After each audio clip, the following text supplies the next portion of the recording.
Okay, time for the Gift of the Magi PlayPosit.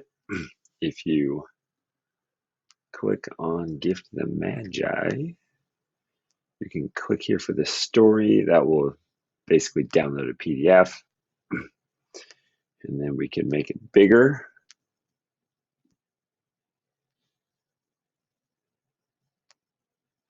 There is one little bit of background that is not a bad thing to read. It says the Magi were referred to in the title. The Magi referred to in the title of this story are the three wise men who, according to the Bible, Matthew 2, 1 through verse 1 through 13, brought gifts of frankincense and myrrh, substances prized for their fragrance, as well as gold to the infant Jesus. Traditionally, the Magi's gifts are regarded as the first Christmas presents. So that's where the tradition of gift giving, I think, began. You can always correct me on things like that. And I do want to point out too that like sometimes people get freaked out when like religion or Jesus or Bible stuff is mentioned, like for any number of reasons. It's just part of the story, right? I'm not trying to push any agenda or anything like that.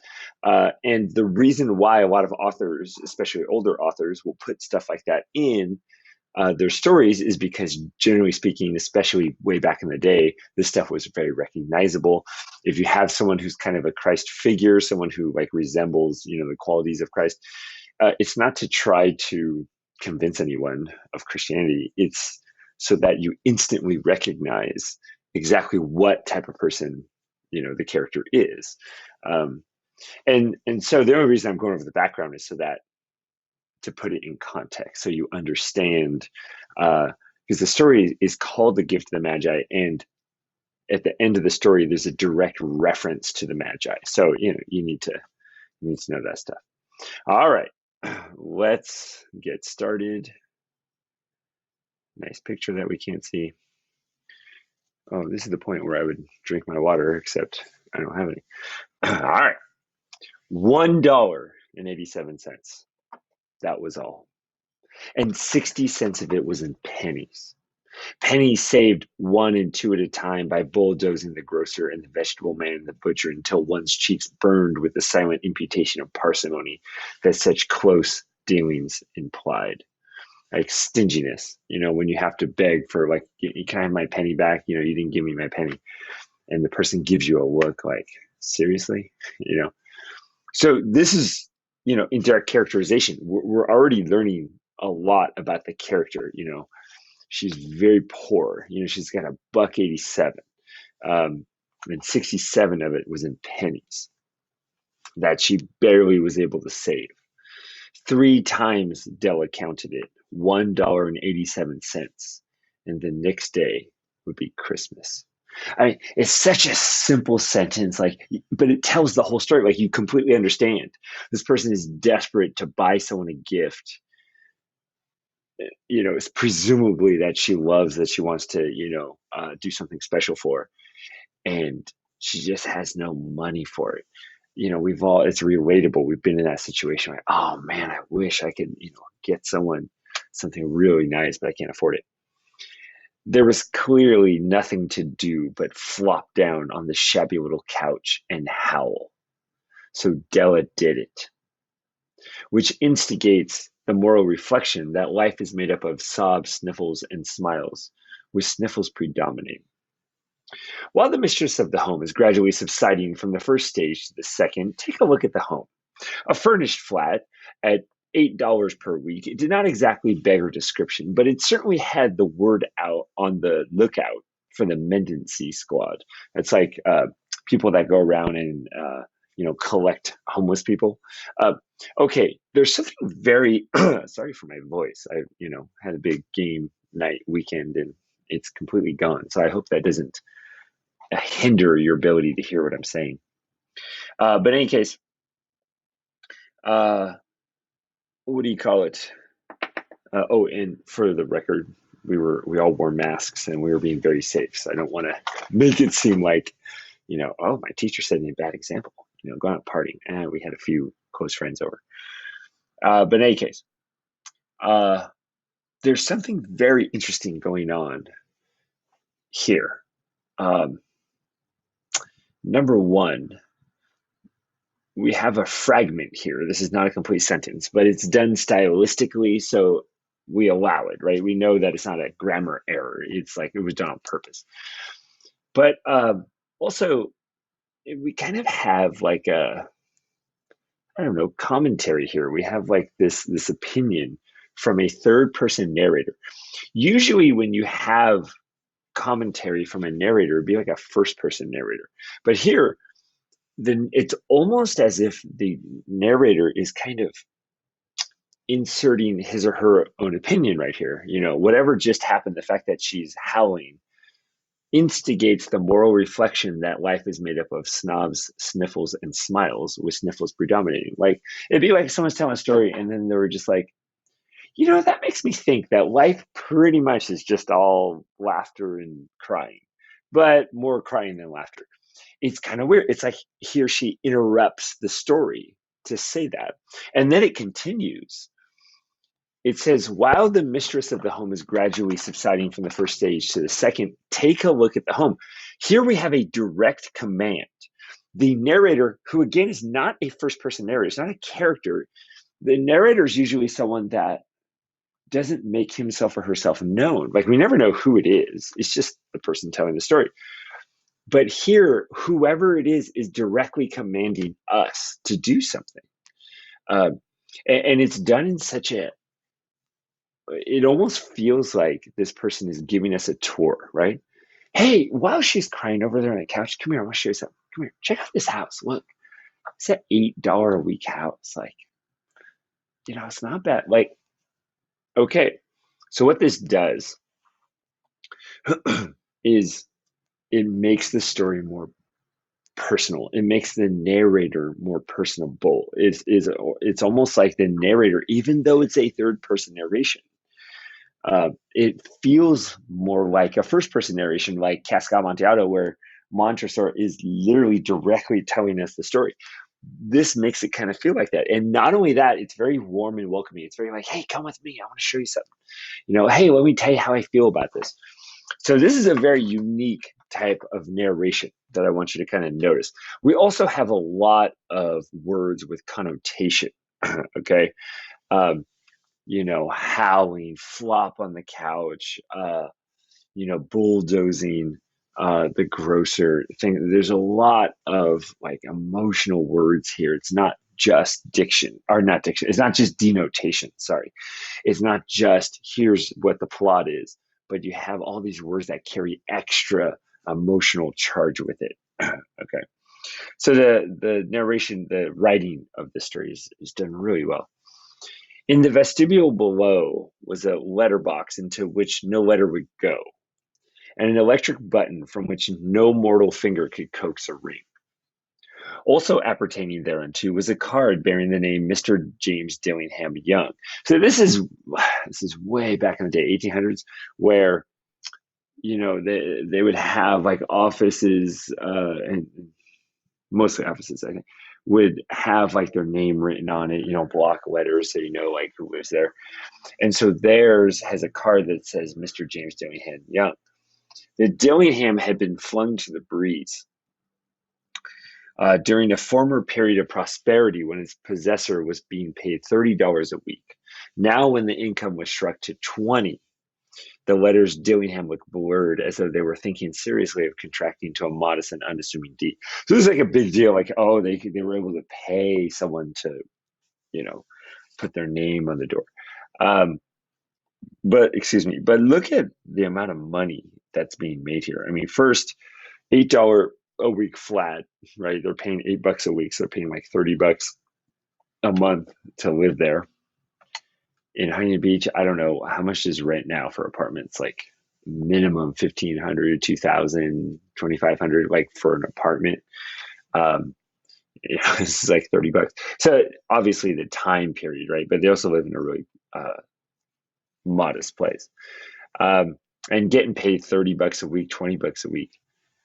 One, that's nothing, right? That's like 100 something a month. But also having your pay cut from 30 to 20, that's a third of your pay has been cut. So if you're getting 100,000 bucks, now your pay is going from 100,000 to 66,000. Like that's a pretty big amount of money, right? A pretty big deal. So okay. So again, exposition, we're getting a feeling for what's going on here. But whenever Mr. James Dillingham Young came home and reached his flat above, he was called Jim and greatly hugged by Mrs. James Dillingham Young, already introduced to you as Della, which is all very good. Again, the author just inserts these little bits in the sentence where it's the narrator, uh, you know, putting his or her opinion out there. Like, oh yeah, that's all really good. Isn't that nice? That's nice. I appreciate that. Like it's kind of interesting, right? It kind of makes it a little personal because we hear what the narrator is saying. Della finished her cry and attended her cheeks with the powder rag. Again, this is a long time ago. People, I don't think, use powder rags anymore. She stood by the window and looked out dully at a gray cat walking a gray fence in a gray backyard.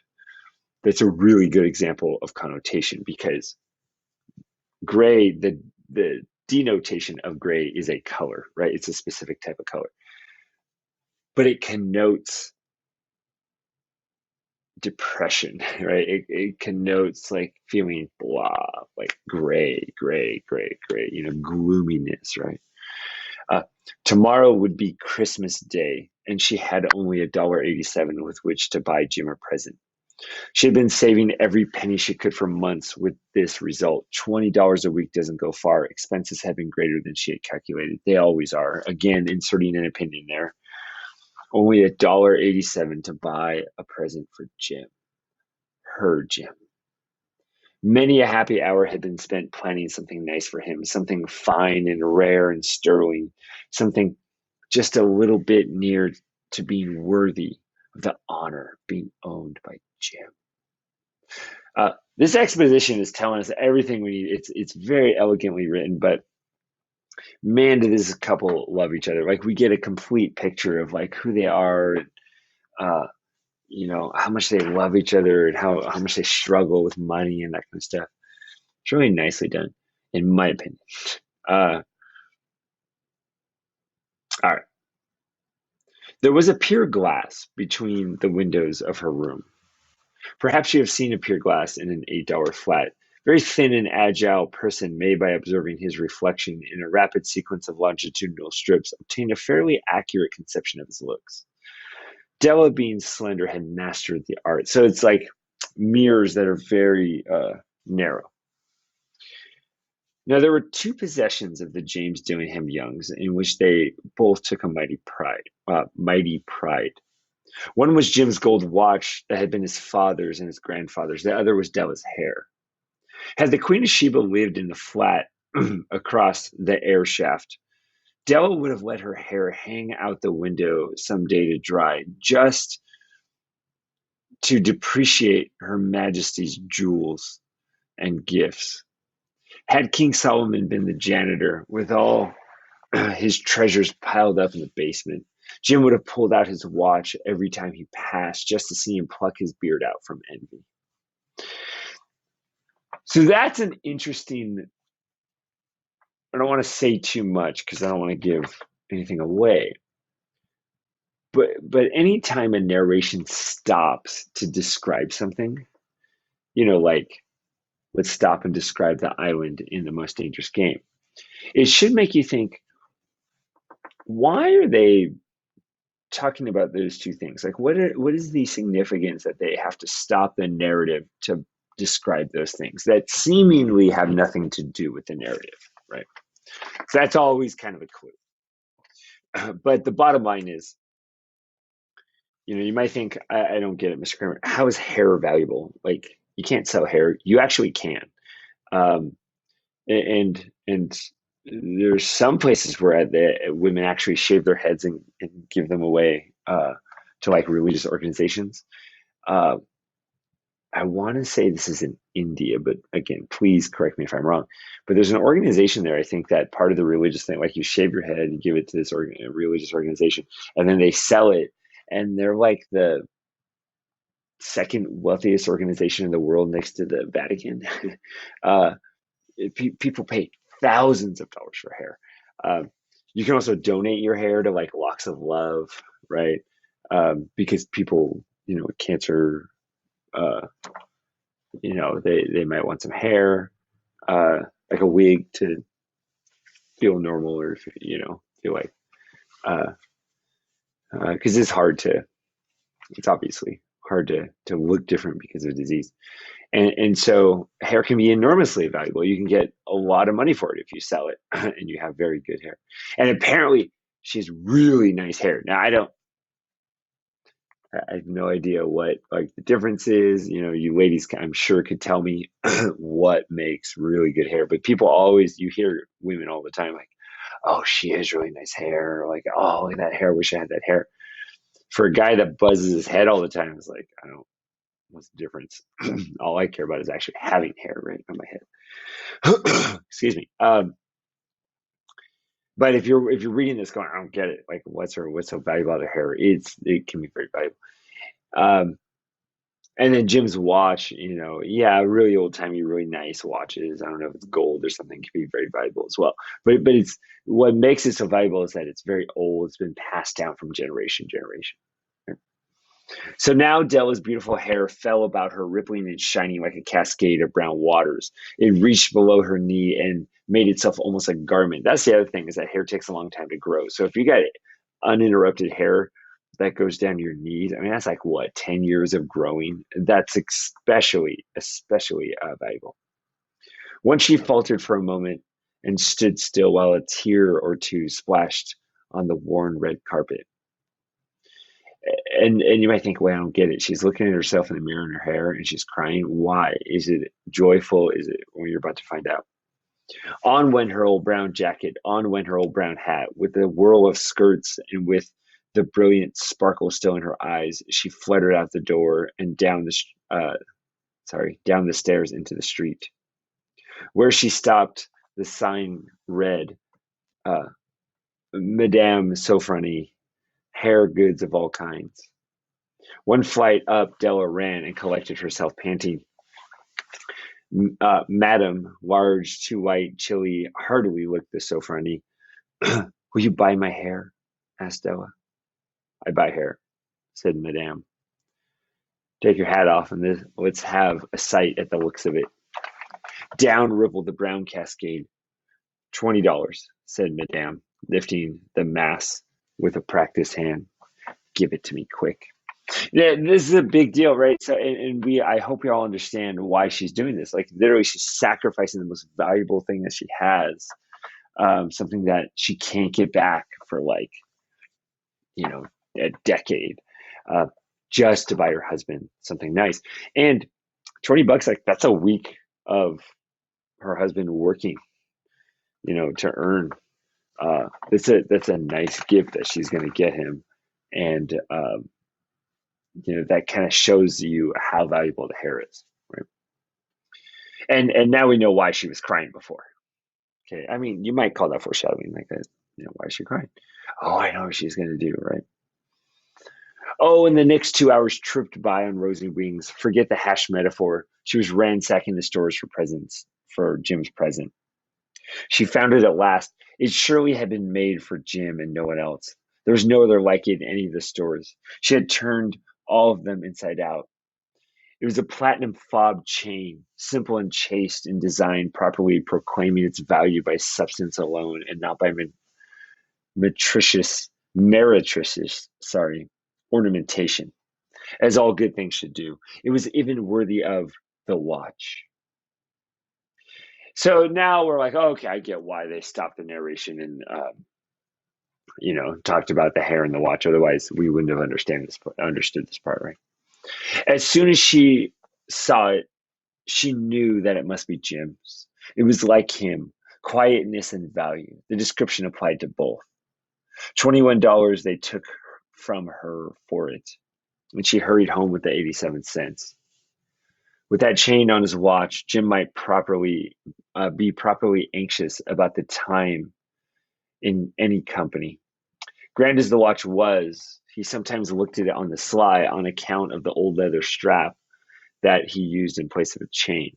So back in the day, people had like their watch on their inside their jacket, and they would pull it out and it had that chain that kind of attached to their jacket, so people wouldn't just run off with it. And then they would uh, push a button, and then the thing would flip open. You've seen those, right? It would like, and then you would see it, and all the gears would turn and everything. So it was really cool, old timey watches. And so she bought him this chain that's basically a piece of jewelry, right? It's ornamental that it just makes his outfit look nice.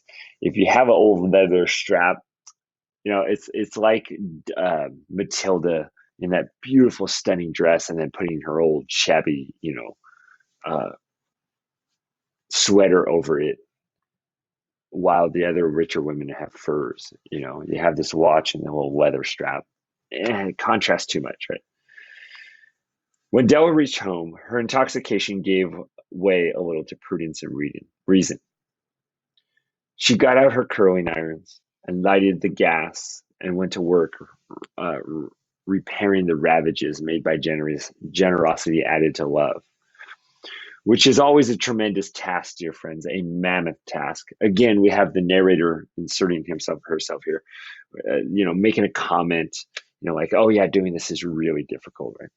And called us dear friends. Oh, um, but you might be asking, like, what? I don't get it. What, curling iron? So way back in the day, the curling irons were literally made out of iron, and you literally like light the gas stove, which is a flame, and put the iron in the flame, and then attach it to your hair. And if you weren't careful, like completely scald you. Um, Man, I'm so glad we don't. People don't do that anymore, right? Within 40 minutes, it takes 40 minutes. Her head was covered with tiny, close-lying curls that made her look wonderfully like a truant schoolboy. She looked at her reflection in the mirror long, carefully, and critically. If Jim doesn't kill me, she said to herself, before he takes a second look at me, he'll say I look like a Coney Island chorus girl. But what could I do? Oh, what could I do with $1.87? At 7 o'clock, the coffee was made, and the frying pan was on the back of the stove, hot and ready to cook the chops. They're having pork chops. Yummy. Uh, Jim was never late. Della doubled the fob chain in her hand and sat in the corner of the table near the door that he always entered. Then she heard his step on the stairway away down on the first flight, and turned white for just a moment. She had a habit of saying little silent prayers about the simplest everyday things, and now she whispered, "Please, God, make him think I am still pretty. I mean, ah, it's a little heartbreaking. It's a little heartbreaking." The door opened and Jim stepped in and closed it. He looked thin and very serious, poor fellow. He was only 22 to be burdened with a family. He needed a new overcoat, and he was without gloves, which are like, what? Why do people need gloves? Well, back east, you need gloves in the winter. You have a hard time if you don't have them. Jim stepped inside the door as immovable as a setter at the scent of a quail. This is a hunting dog, and they kind of point, and they stare in the direction of the bird, or they point, right, and you can't move them. So he comes in, and he's like, right, I don't know if I did a good job of staying still, but his eyes were fixed upon Della. There was an expression in them she could not read, and it terrified her. It was not anger, nor surprise, nor disapproval, nor horror, nor any of the sentiments that she had been prepared for. He simply stared at her fixedly with that peculiar expression on his face.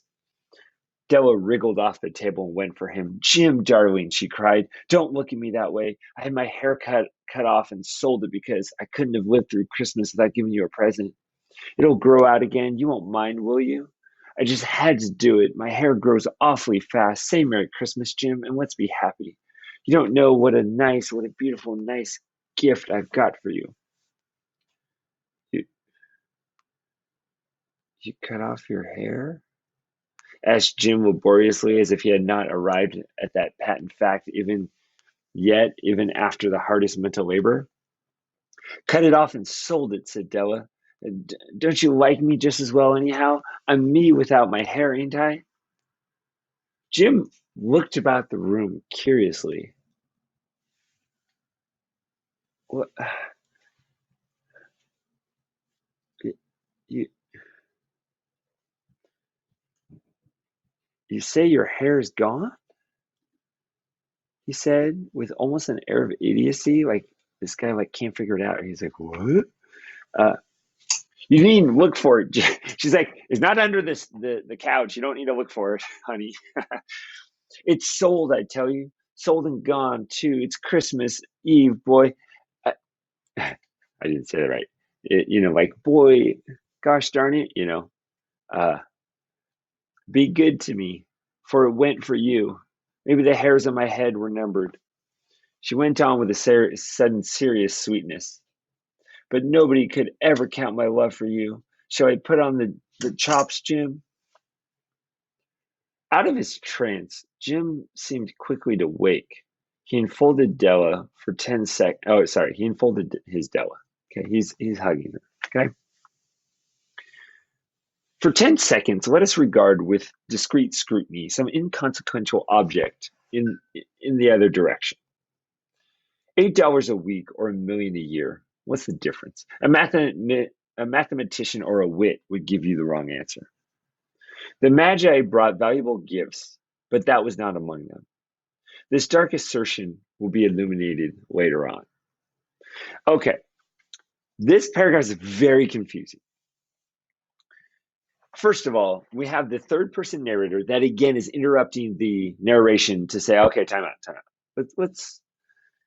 Uh, let's take a time out for 10 seconds. And we're going to carefully scrutinize or think about something, an inconsequential object in the other direction. So here's the direction they're going in. We're going to turn and look at something over there. Okay. $8 a week or $1 million a year. They're saying there's no difference between making $8 a week, which is what they make. Well, it's not. They don't make $8 a week. Jim makes 20, but $8 a week, or $8 a week is how much the flat cost. They say he says, or she, the narrator says, what's the difference? Well, a mathematician or a wit, a smart person would give you the wrong answer. They would say, well, the difference is, and then calculate it and then tell you exactly how much, the difference is. The Magi brought valuable gifts, but that, meaning money, was not among them. Now, one of them, I think, brought gold. But I think the point is that the gifts that the Magi brought were supposed to be, they were supposed to be the example of gift giving. They were supposed to show the right way to give gifts. And I don't think the gold was significant because of how much it was worth. It was significant because of the thought behind it. And I don't know the full explanation of that. I should probably research that. But that's my understanding of the Magi bringing gifts, is that frankincense and myrrh, for whatever reason, they were very unique, and the thought behind them was much more important than the actual gift itself. Okay, so that's what the narrator is kind of alluding to here, but it's very vague. It's this message that's like, wait, I don't get it. What are you getting at? And then the narrator ends with, this dark assertion will be illuminated on later. I'm going to come back to this. So let's go back to the story, but just remember that, and then we'll come back to it. Jim drew a package from his overcoat pocket and threw it upon the table. Don't make any mistake, Dell, he said about me. I don't think there's anything in the way of a haircut or a shave or a shampoo that can make me like my girl any less. But if you'll unwrap the package, you may see why you had me going a while at first. White fingers and Nibble tore at the string and paper. And then an ecstatic scream of joy, and then, alas, a quick feminine change to hysterical tears and wails, necessitating the immediate employment of all the comforting powers of the lords of the flat. So she opens this thing, and it's like, oh, this is ah, ah, ah, like amazing, and then just wailing, and so much that he has to comfort her immediately. Why? For there lay the comb. And I'm not talking about like a comb that you comb your hair with. It's like ornamental combs. They used to have a picture of this in the book. I don't know. I don't think there's still. Nope. That's the old version of the book. The set of combs, side and back, that Della had worshipped for long in a Broadway window. Beautiful combs, pure tortoise shell with jeweled rims, just the shade to wear in the beautiful vanished hair. They were expensive combs, she knew, and her heart had simply craved and yearned over them without the least hope of possession. And now they were hers, but the tresses that should have adorned the coveted ornaments were gone. She can't use them because her hair's gone.